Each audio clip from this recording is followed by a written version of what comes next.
ஓம் சாந்தி. அவ்யக்த முரளி 27/2/1985.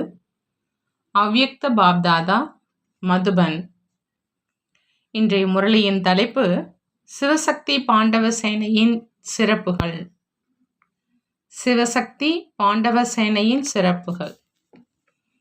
இன்று பாப்தாதா அமர்ந்த வேளையில இருந்து விசேஷமாக முன்னிலையில் வந்துள்ள தூர தேசத்தில் வசிக்கின்ற மனதால் அருகில் இருக்கக்கூடிய இரட்டை வெளிநாட்டு குழந்தைகளை பார்த்துட்டு இருந்தாங்க. சிவபாபா மற்றும் தாதா பிரம்ம பாபாவுக்கு இடையில இன்று இனிமையான ஆன்மீக உரையாடல் நடந்துட்டு இருந்தது. எந்த விஷயத்தை பத்தி? பிரம்மா தந்தை விசேஷமா இரட்டை வெளிநாட்டு குழந்தைகளை பார்த்து புன்சிரிப்போடு சொல்றாங்க, குழந்தைகளுடைய அற்புதம் இது. அதாவது இவ்வளவு தூர தேசத்துல வசிப்பவர்களாக இருந்தாலும் சதா அன்பின் ஒரே ஈடுபாட்டுல இருக்கிறாங்க. அதாவது அனைவருக்கும் எந்த விதத்திலாவது பாப்தாதாவின் செய்தியை அவசியம் கொண்டு சேர்க்கணும். அதுக்காக அநேக குழந்தைகள் இரட்டை காரியம் செஞ்சுக்கிட்டே லௌகிக் மற்றும் அலௌகிக் இரண்டிலும் பிஸியாக இருந்தாலும் தங்களினுடைய ஓய்வை கூட பார்க்காமல் இரவும் பகலும் அதே ஈடுபாட்டுல மூழ்கி இருக்கிறாங்க. தங்களின் உணவு பானத்தை கூட பொருள்படுத்தாமல் சேவையினுடைய ஈடுபாட்டுல மூழ்கி இருக்கிறாங்க. எந்த தூய்மையினுடைய விஷயத்தை இயற்கைக்கு விரோதமான வாழ்க்கை அப்படின்னு புரிஞ்சுக்கிட்டாங்களோ அதே தூய்மையை தனத்தாக்குவதற்காக, தூய்மையின்மையை தியாகம் செய்வதற்காக தைரியமா திட சங்கல்பத்தோடு பாபாவினுடைய அன்பினால நினைவு யாத்திரை மூலம் சாந்தியினுடைய பிராப்தியினுடைய ஆதாரத்துல, படிப்பு மற்றும் சங்கத்தின் ஆதாரத்தில் தங்களது வாழ்க்கையில தாரணை செஞ்சிருக்காங்க. எதை கஷ்டம் அப்படின்னு புரிந்து கொண்டிருந்தனரோ அதை சுலபமாக ஆக்கிட்டார். பிரம்மபாபா விசேஷமா பாண்டவ சேனையை பார்த்து குழந்தைகளுடைய மகிமையை பாடிட்டு இருந்தார். எந்த விஷயத்தை பத்தி? ஒவ்வொருவனுடைய மனதில் உள்ளது, அதாவது பவித்ரதா, அதாவது தூய்மைதான் யோகி ஆவதற்கான முதலாவது சாதனை. பவித்ரதா தான் பாபாவினுடைய அன்பை அனுபவம் செய்வதற்கான சாதனை. பவித்ரதா தான் சேவையில வெற்றிக்கான ஆதாரம். இந்த சுப சங்கல்பம் ஒவ்வொருவனுடைய மனதில் பக்காவாக இருக்குது. மேலும் பாண்டவனுடைய அற்புதம் இது. அவங்க சக்திகளை முன்னால் வச்சாலும் கூட தங்களை முன்னேற்றத்தில் கொண்டு செல்வதற்கான ஊக்கம் உற்சாகத்தில் சென்று கொண்டிருக்கிறார். பாண்டவர்களின் தீவிர புருஷார்த்தம் செய்வதற்கான வேகம் நல்ல முன்னேற்றத்தை அடையக்கூடியதாக காணப்படுது. பெரும்பான்மையானவர்கள் இதே வேகத்துல முன்னேறி சென்று கொண்டே இருக்கிறாங்க. சிவதந்தை சொல்றாங்க, பாண்டவர்கள் தங்களுடைய விசேஷ மரியாதை கொடுப்பதற்கான ரெக்கார்டை நன்கு காட்டியிருக்கிறாங்க. அதோடு கூடவே இதை பற்றி அந்த விஷயத்தையும் சொல்றாங்க. இடையிடையே சமஸ்காரங்களுடைய விளையாட்டையும் ஆடிடுறாங்க. ஆனா பிறகும் கூட முன்னேற்றத்திற்கான ஊக்கத்தின் காரணத்தினால, பாபாவிடம் அதிக அன்பு இருக்கும் காரணத்தினால, அன்பிற்கு பின்னால இந்த மாற்றம் தான் பாபாவுக்கு பிரியமானது என்று புரிந்து கொண்டிருப்பதால சமர்ப்பணமாகி விடுறாங்க. பாபா எதை சொல்றாங்களோ, எதை விரும்புறாங்களோ அதையே செய்வோம் அப்படிங்கிற இந்த சங்கல்பத்தினால தங்களை தாங்களே மாற்றிக்கொண்டுடுறாங்க. அன்பு இருப்பதால முயற்சி என்பது முயற்சியாகவே தோன்றாது. அன்பு இருப்பதனால சகித்து கொள்வது என்பதும் சகித்து கொள்வதாகவே தோன்றாது. ஆகையினால பிறகும் கூட பாபா பாபா என்று சொல்லிக்கொண்டே முன்னேறி சென்று கொண்டே இருக்கிறார். இந்த பிறவியினுடைய சரீரம் சார்ந்த சமஸ்கார புருஷத்துவம், அதாவது எல்லைக்கு உட்பட்ட படைப்பு சார்ந்தவராக இருந்த போதிலும் தங்களை நல்லபடியாக மாற்றிக்கொண்டிருக்கிறாங்க. படைப்பவர் தந்தையை முன்னால் வைக்கிற காரணத்தினால நீர் அகங்காரி மற்றும் பணிவு பாவனை, இந்த தாரணையினுடைய லட்சியம் மற்றும் லட்சணத்தை நன்கு தாரணை செஞ்சிருக்கிறாங்க மற்றும் செய்து கொண்டு இருக்கிறார். உலகத்தினுடைய சூழ்நிலைக்கு நடுவே தொடர்புல வந்தாலும் பிறகும் கூட நினைவின் ஈடுபாட்டினுடைய குடைநிழல் இருக்கும் காரணத்தினால பாதுகாப்பாக இருப்பதற்கான நிரூபணத்தை நன்கு கொடுத்து கொண்டிருக்கிறார். பாண்டவர்களுடைய விஷயத்தை கேட்டீங்க இல்லையா? பாப்தாதா இன்று பிரியதர்ஷனுக்கு பதிலாக பிரியதர்ஷினி ஆகிவிட்டுள்ளனர். அதனால பார்த்து பார்த்து மகிழ்ச்சி அடைந்து கொண்டிருக்கிறாங்க. இருவருக்குமே குழந்தைகளிடம் விசேஷ அன்போ இருக்குது இல்லையா? ஆக இன்று அமிர்த வேளையிலிருந்து குழந்தைகளுடைய சிறப்புகள் மற்றும் குணங்களினுடைய மாலையை நினைவு செஞ்சாங்க. நீங்கள் 63 பிறவிகளாக மாலைகளை உருட்டினீங்க. இப்போ பாபா அதற்கு பிரதிபலனாக மாலையை நினைவு செய்து பதிலளிக்கிறார். நல்லது. சக்திகளின் எந்த மாலையை நினைவு செஞ்சாங்க? சக்தி சேனையின் மிக அதிக விசேஷத்தான் இதுதான். அன்போடு ஒவ்வொரு நேரமும் ஒரு தந்தையின் அன்பில் மூழ்கியிருந்து சர்வ சம்பந்தங்களின் அனுபவங்களில் நல்ல ஈடுபாட்டோடு இருந்து முன்னேறி கொண்டிருக்கிறார். ஒரு கண்ணில் பாபா, இன்னொரு கண்ணில் சேவை, 2 கண்களிலும் சதா இதுதான் நிறைந்திருக்கு. விசேஷம் மாற்றம் இதுதான். தனது கவனக்குறைவு மென்மைத்தன்மையை தியாகம் செஞ்சிருக்கிறாங்க. தைரியமுள்ள சக்தி சொரூபம் ஆகியிருக்கிறார். பாப்தாதா இன்று விசேஷமாக சின்ன சின்ன வயதுள்ள சக்திகளை பார்த்து கொண்டிருந்தார். இந்த இளமை பருவத்தில் அநேக விதமான அல்பகால கவர்ச்சிகளை விட்டு ஒரு தந்தையின் கவர்ச்சியில் நல்ல ஊக்கம் உற்சாகத்தில் சென்று கொண்டிருக்கிறாங்க. உலகத்தை சாரமற்ற உலகமாக அனுபவம் செஞ்சு பாபாவையே உலகமாக ஆக்கிட்டு இருக்கிறாங்க. தன்னுடைய உடல் மனம் செல்வத்தை தந்தை மற்றும் சேவையில் ஈடுபடுத்துறதுனால பிராப்திய அனுபவம் செஞ்சு முன்னால் பறக்கும் கலையில் சென்று கொண்டிருக்கிறாங்க. சேவனுடைய பொறுப்பு என்ற கிரீடத்தை நன்கு தாரணை செஞ்சிருக்கிறாங்க. கலைப்பை அவ்வப்பொழுது அனுபவம் செஞ்சாலும், புத்தியில் அவ்வப்பொழுது சுமையை அனுபவம் செஞ்சாலும் கூட பாபாவை பின்பற்றியே தீரணும், பாபாவை பிரத்யட்சம் செய்தே ஆகணும் அப்படிங்கிற இந்த உறுதியின் மூலம் இந்த அனைத்து விஷயங்களையும் முடித்துட்டு பிறகும் வெற்றியை அடைந்து கொண்டிருக்கிறாங்க. ஆகினால பாப்தாதா எப்போ குழந்தைகளின் அன்பை பார்க்குறாங்களோ அப்போ அடிக்கடி இதே வரதானத்தை தான் தர்றாங்க. தைரியம் வச்சால் தந்தை உதவி செய்வார். வெற்றி உங்களது பிறப்புரிமையே தான்.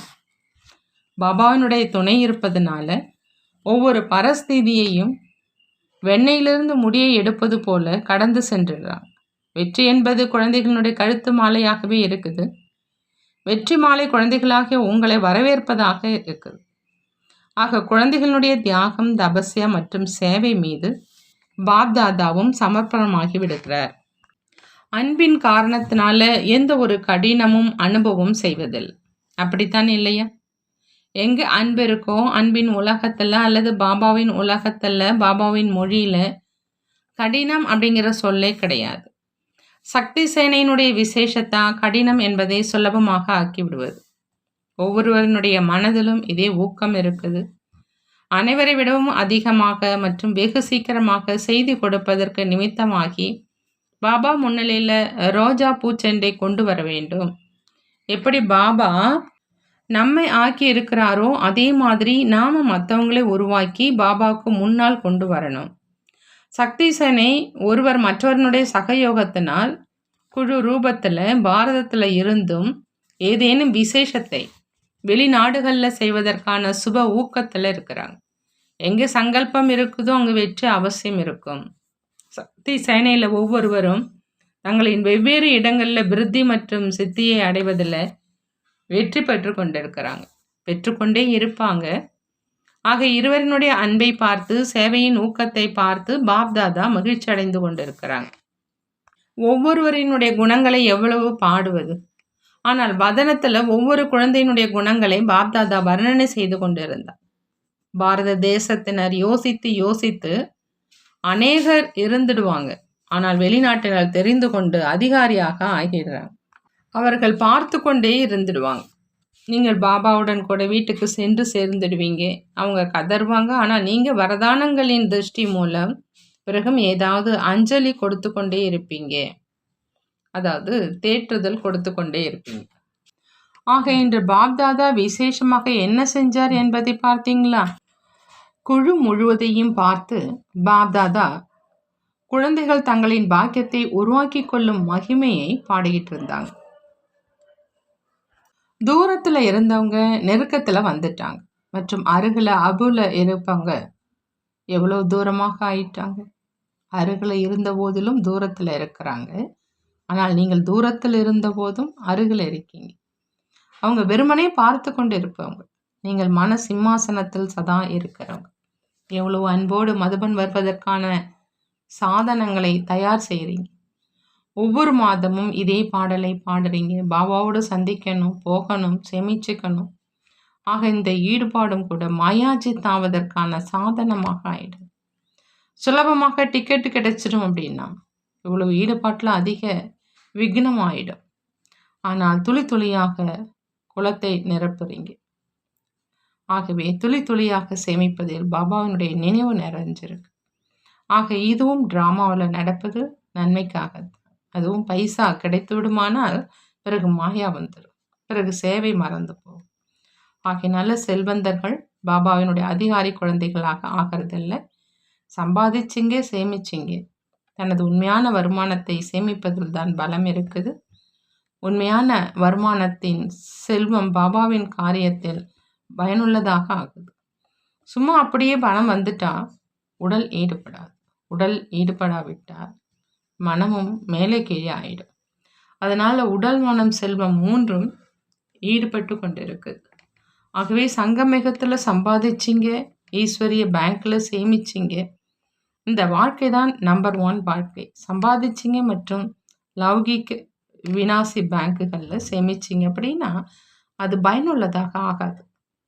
சம்பாதிச்சிங்க மற்றும் அவினாஷி பேங்க்ல சேமிச்சிங்க அப்படின்னா ஒன்று பல மடங்காக ஆகுது. 21 பிறவிகளுக்காக சேமிப்பாக ஆயிடுது. மனப்பூர்வமாக செய்யப்பட்டது திலாராமின் அருகில் வந்து சேருது. யாராவது மற்றவங்களுக்கு காண்பிப்பதற்காக செய்கிறாங்க அப்படின்னா காண்பிப்பதிலேயே முடிஞ்சு போகும். திலாராம் வரை வந்து சேராது. ஆகினால நீங்கள் மனதார செய்யக்கூடிய நல்லவங்க, மனதார 2 செய்கிறவங்க கூட பல கோடிக்கு அதிபதி ஆகிடுறாங்க. மனதின் வருமானம், அன்பின் வருமானம். உண்மையான வருமானம் சம்பாதிப்பது எதற்காக? சேவைக்காக, தனது ஓய்வுக்காக இல்லை. ஆக இது உண்மையான மனதினுடைய வருமானம். அது ஒன்று என்றாலும் பல மடங்காக ஆயிடுது. தனது ஓய்வுக்காக சம்பாதிக்கிறீங்க அல்லது சேமிக்கிறீங்க அப்படின்னா இங்கே ஓய்வெடுப்பீங்க. ஆனால் அங்கே மற்றவங்களுக்கு ஓய்வு கொடுப்பதற்கு நிமித்தமாக ஆயிடுவீங்க. தாசிகள் என்ன செய்வாங்க? ராஜ குடும்பத்துக்கு ஓய்வு கொடுப்பதற்காக இருப்பாங்க இல்லையா? இங்கே உள்ள ஓய்வுனால அங்கே ஓய்வளிப்பதற்கு நிமித்தமாக வேண்டியது இருக்கும். ஆகவேனால எதை அன்போடு உண்மையான உள்ளத்தோடு சம்பாதிக்கிறீங்க மற்றும் சேவையில் ஈடுபடுத்துறீங்களோ அதை தான் பயனுள்ளதாக ஆக்கி கொண்டிருக்கீங்க. அநேக ஆத்மாக்களுடைய ஆசீர்வாதங்களை அடைந்து கொண்டிருக்கீங்க. யாருக்கு நிமித்தம் ஆக்குறீங்களோ அவங்க தான் பிறகு உங்களுக்கு பக்தர்களாகி உங்களுக்கு பூஜை செய்வாங்க. ஏன்னா நீங்கள் அந்த ஆத்மாக்களுக்காக சேவை செஞ்சீங்க அப்படின்னா சேவைக்கான பிரதிபலனாக அவங்க உங்கள் ஜட சித்திரங்களுக்கு சேவை செய்வாங்க, பூஜை செய்வாங்க. 63 பிறவிகளுக்கு சேவையினுடைய பிரதிபலனை உங்களுக்கு கொடுத்து கொண்டே இருப்பாங்க. பாபாவிடமிருந்தோ கிடைக்கத்தான் செய்யும். ஆனால் அந்த ஆத்மாக்களிடம் இருந்தும் கிடைக்கும். யாருக்கு செய்தி கொடுக்குறாங்களோ அவங்க அதிகாரி ஆகலை அப்படின்னா பிறகு அவங்க இந்த ரூபத்தில் பிரதிபலனை கொடுப்பாங்க. யார் அதிகாரி ஆகிறாங்களோ அவங்களோ உங்கள் சம்பந்தங்களில் வந்துடுவாங்க. சிலர் சம்பந்தத்தில் வந்துடுவாங்க, சிலர் பக்தராகிடுவாங்க, சிலர் பிரஜையாகிடுவாங்க. பலவிதமான முடிவுகள் வெளிப்படுகின்றன. புரிந்ததான் பாபா கேட்குறாங்க. மனிதர்களும் கேட்குறாங்க இல்லையா? நீங்கள் சேவைக்கு பின்னாலேயே ஏன் போகிறீங்க? சாப்பிடுங்க, அருந்துங்க, மகிழ்ச்சி கொண்டாடுங்க. என்ன கிடைக்குதோ அதை இரவும் பகலும் சேவையிலேயே ஈடுபடுத்துறீங்களே. பிறகு நீங்கள் என்ன சொல்கிறீங்க? எங்களுக்கு என்ன கிடைச்சிருக்குதோ அதை அனுபவம் செஞ்சு பாருங்க. அனுபவி தான் இந்த சுகத்தை பற்றி அறிவாங்க. இந்த பாடலை பாடுறீங்க இல்லையான்னு பாபா கேட்குறாங்க. நல்லது.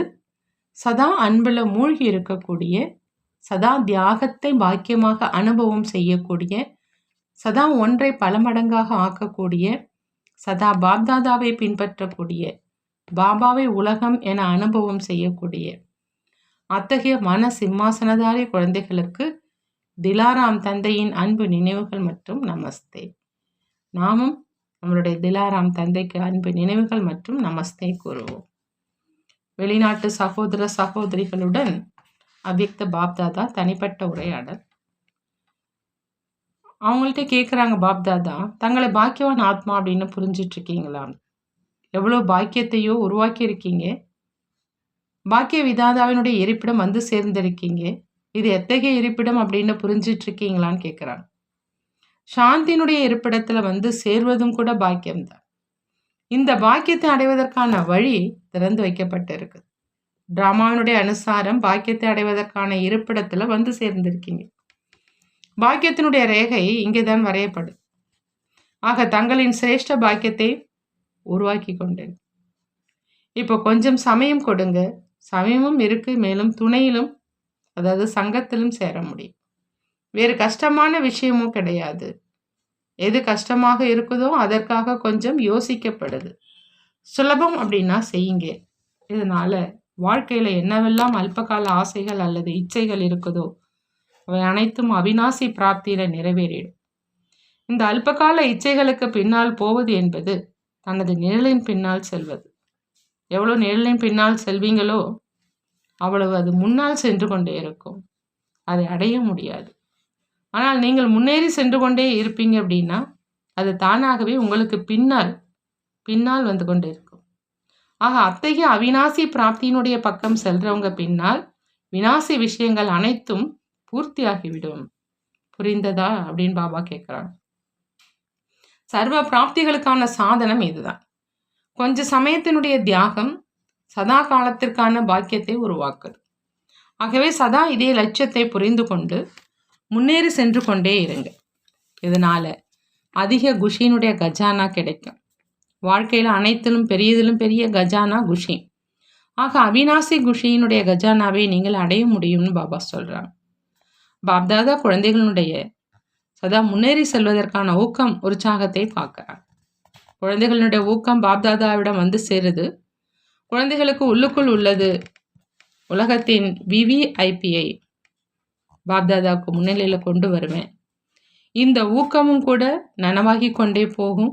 ஏன் அப்படின்னா சுயநலமற்ற சேவையினுடைய பலன் அவசியம் கிடைக்குது. சேவைதான் சுயத்தினுடைய ஸ்டேஜை உருவாக்குது. ஆகவே இது போல ஒருபொழுதும் யோசிக்காதீங்க. சேவை இவ்வளவு பெரியதாக இருக்குது, என்னுடைய ஸ்டேஜோ அதாவது ஸ்திதியோ அது போல இல்லை என்பதாக. ஆனால் சேவை உங்களது ஸ்டேஜை உருவாக்கிடும். மற்றவர்களுக்கு செய்யும் சேவைதான் சுய முன்னேற்றத்திற்கான சாதனம். சேவை தானாகவே சக்திசாலி அவஸ்தாவை அமைத்து கொண்டே இருக்கும். பாபாவினுடைய உதவி கிடைக்குது இல்லையா? பாபாவினுடைய உதவி கிடைத்து கொண்டே அந்த சக்தி அதிகரித்து கொண்டே அந்த ஸ்டேஜும் அமைந்துவிடும். புரிந்ததான்னு கேட்குறாங்க. ஆகவே இதை ஒருபொழுதும் யோசிக்காதீங்க. இவ்வளவு சேவையை நான் எப்படி செய்வேன், என்னுடைய ஸ்டேஜ் அந்த மாதிரி இருக்குது, அப்படி இல்லை, செய்து கொண்டே செல்லுங்கள்ங்கிறாங்க பாபு. பாப்தாதானுடைய வரதானம் முன்னேறி சென்றே ஆகணும். சேவையின் இனிய பந்தனமும் கூட முன்னேறுவதற்கான சாதனம். யார் மனப்பூர்வமாக மற்றும் அனுபவத்தின் அத்தாரிட்டியோடு பேசுகிறாங்களோ அவங்களுடைய குரல் மனம் வரை சென்றடையும். அனுபவத்தினுடைய அத்தாரிட்டியின் பேச்சு மற்றவங்களுக்கு அனுபவம் செய்வதற்கான பிரேரணை தருது, அதாவது தூண்டுதல் தருது. சேவையில் முன்னேறி கொண்டே செல்லும் பொழுது என்ன பரீட்சை பேப்பர் வருதோ அதுவும் முன்னேற செய்வதற்கான சாதனம். ஏன்னா புத்தி வேலை செய்யுது, நினைவில் இருப்பதற்கான கவனம் இருக்குது. ஆக இதுவும் கூட விசேஷ லிஃப்ட் ஆகிடுது. நாம் சூழ்நிலையை எப்படி சக்திசாலியாக ஆக்குறது அப்படிங்கிற அந்த சிந்தனை சதா புத்தியில் இருக்குது. எத்தகைய பெரிய வடிவத்தை எடுத்து விக்னம் வந்தாலும் சிரேஷ்ட ஆத்மாக்கள் உங்களுக்கு அதில் நன்மையே இருக்குது. அந்த பெரிய ரூபம் கூட நினைவினுடைய சக்தினால் சிறியதாக ஆகிடும். அது பேப்பரில் செஞ்ச சிங்கம் மாதிரி. நல்லது. பாபா வரதானம் கொடுக்குறாங்க. தீபாவளி அன்று யதார்த்த விதி மூலமாக தனது தெய்வீக பதவியை வரவழைக்கக்கூடிய பூஜைக்குரிய ஆத்மா ஆகுக. பூஜைக்குரிய ஆத்மாவாக ஆகணும் அப்படின்னா பாபா சொல்கிறாங்க, தீபாவளி அன்னைக்கு யதார்த்த விதி மூலமாக தன்னுடைய தெய்வீக பதவியை வரவழைக்கணும் அப்படின்னு. தீபாவளிக்கு முன்பெல்லாம் மக்கள் விதிபூர்வமாக தீபங்களை ஏற்றி வச்சாங்க. தீபங்கள் அணையாமல் இருப்பதற்காக நெய் விட்டாங்க. அந்த விதிபூர்வமாக வரவழைக்கக்கூடிய அந்த அபியாசத்தில் இருந்தாங்க. இப்போ தீபத்துக்கு பதில் மின்சார பல்பு எரிய விடுறாங்க. தீபாவளி கொண்டாடுறதில்லை, வெறும் மனமகிழ்ச்சியினுடைய கொண்டாட்டமாக ஆயிடுச்சு. வரவழைக்கும் விதி அதாவது சாதனை முடிஞ்சு போயிடுச்சு. அன்பு முடிஞ்சு போய் வெறுமனே சுயநலம் மட்டும் மிஞ்சிருக்கு. ஆகையினால யதார்த்த வள்ளல் ரூபதாரி லட்சுமி யாரிடமும் வர்றது கிடையாது. ஆனா அனைவரும் யதார்த்த விதி மூலம் தங்களின் தெய்வீக பதவியை வரவழைக்கிறீங்க. அதனால சுயம் பூஜைக்குரிய தேவி தேவதையாக ஆயிடுறீங்கன்னு பாபா சொல்றாங்க. ஸ்லோகன்: சதா எல்லையற்ற விருத்தி, திருஷ்டி மற்றும் ஸ்திதி இருக்கும் அப்படின்னா உலக நன்மையினுடைய காரியம் நிறைவேறிவிடும். சதா எல்லையற்ற விருத்தி, திருஷ்டி மற்றும் ஸ்திதி இருந்தா உலக நன்மையினுடைய காரியம் நிறைவேறிடும் சொல்றாங்க பாப்தாதா. நல்லது. ஓம் சாந்தி. நன்றி பாபா, நன்றி.